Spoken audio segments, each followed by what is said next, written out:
দর্শক, বেসরকারি খাতের সবচেয়ে বড় এবং শক্তিশালী একটি ব্যাংক হচ্ছে ইসলামী ব্যাংক। সেই ব্যাংকটি নানা ধকল কাটিয়ে সম্প্রতি আবার নতুন করে যাত্রা শুরু করেছে।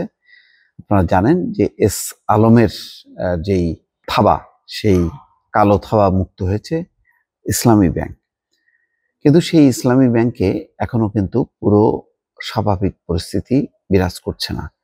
তার প্রমাণ হচ্ছে কর্মস্থলে অনুপস্থিত রয়েছেন ইসলামী ব্যাংকের এমডি মনিরুল মাওলা। দর্শক, এই শিরোনামটি দিয়েই বোঝা যাচ্ছে যে না, ইসলামী ব্যাংক এখনো পুরোপুরি তার নিজের মতন করে চলছে না। ব্যাংকের প্রধান কার্যালয়ের কিছু কর্মকর্তা গত বৃহস্পতিবার তার পদত্যাগ চেয়ে চেয়ারম্যানের কাছে দাবি পেশ করেছেন। এরপর ইসলামী ব্যাংকিং সংস্কার ফোরাম নামের নাম ব্যবহার করে এমডির পদত্যাগ চেয়ে প্রধান কার্যালয়ে পোস্টার লাগানো হয়। পাশাপাশি ঋণ জালিয়াতির অভিযোগে এস আলম পরিবারের পাশাপাশি নিজের নামে মামলা হওয়ার পর রোববার থেকে কর্মস্থলে যাচ্ছেন না মনিরুল মাওলা।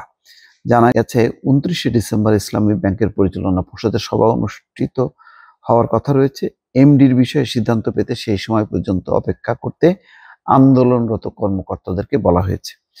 এছাড়া 28শে ডিসেম্বর টাঙ্গাইলে ঘাটাইলে ব্যাংকটির 400তম শাখা উদ্বোধন হবে।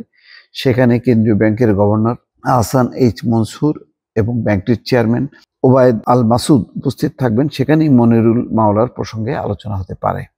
জানতে চাইলে ব্যাংকটির এমডি মোহাম্মদ মনিরুল মাওলা জানান, অসুস্থতার কারণে আমি চেয়ারম্যানের অনুমতি নিয়ে বাসা থেকে অফিস করছি। আজও বাসায় থেকে অনেক ফাইলে স্বাক্ষর করেছি। আশা করছি বৃহস্পতিবার সশরীরে অফিস শুরু করব। 2017 সালে বিতর্কিত ব্যবসায়ী এস আলম গ্রুপ ইসলামী ব্যাংক দখলের পর অতিরিক্ত ব্যবস্থাপনা পরিচালক হিসেবে পদোন্নতি পান মোহাম্মদ মনিরুল মাওলা।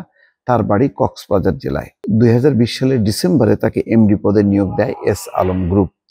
তার সময় ইসলামী ব্যাংক থেকে বড় পরিমাণ অর্থ এস আলম গ্রুপ নামে বেনামে বের করে নিয়েছে বলে অভিযোগ রয়েছে। সরকার পরিবর্তনের পর ব্যাংকটি এস আলম নিয়ন্ত্রণ মুক্ত হলেও এমডি পদে পরিবর্তন হয়নি। ব্যাংকের নিরীক্ষায় পাওয়া গেছে, ইসলামী ব্যাংকের নিয়ন্ত্রণ নেওয়ার পর এস আলম গ্রুপ এবং তার স্বার্থ সংশ্লিষ্ট বিভিন্ন প্রতিষ্ঠান প্রায় 73,000 কোটি টাকা ঋণ বের করে নিয়েছে। এই অর্থ ব্যাংকটির মোট ঋণের 50%।